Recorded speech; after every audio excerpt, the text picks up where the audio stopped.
Sa ngalan ng Ama at ng Anak at ng Espiritu Santo. Amen. Mga kapatid, ngayong gabi ay ipinagdiriwang natin ang pangparokyang kapistahan ng Flores de Maria. Natapos na rin ang nobenaryo sa ating parokya. Tayo ay nagdiriwang sa karangalan ni Maria sa pamamagitan ng ating panalangin, pakikinig at pagninilay sa salita ng Diyos, pag-awit at pag-aalay ng mga bulaklak. Ipinakita natin ang ating debosyon at pagmamahal sa mahal na Birhen Maria bilang pinakatanging bulaklak ng Diyos.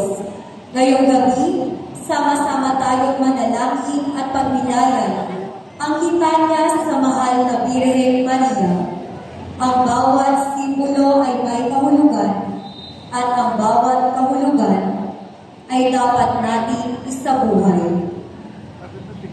Magsiupo ang lahat.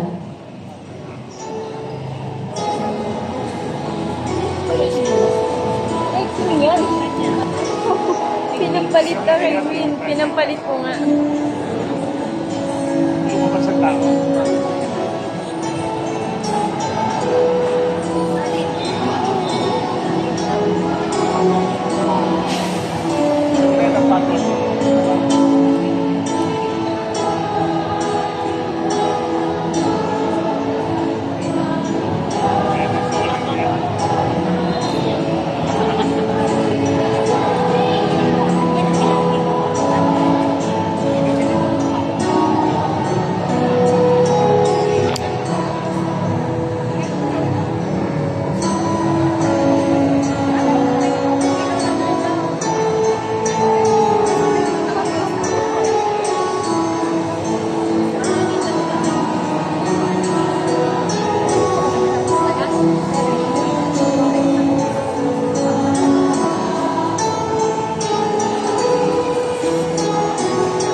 Picture ako muna.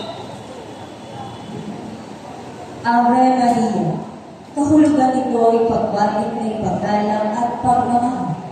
Maging ang anghel ng Panginoon na si Gabriel ay binati si Maria na punong-puno ng paggalang, sapagkat si Maria ay tinulog-lugod sa paningin ng Diyos at sumasa kanya ang Panginoon. Queen Shaina Lorraine Tao. Sabi ko, dapat hindi ko na pala pinalitan yung sapatos niya. Nasira yun eh.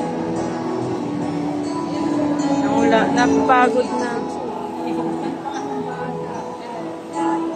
Yung tsinelas niya kasi, nagpiktal yung isa.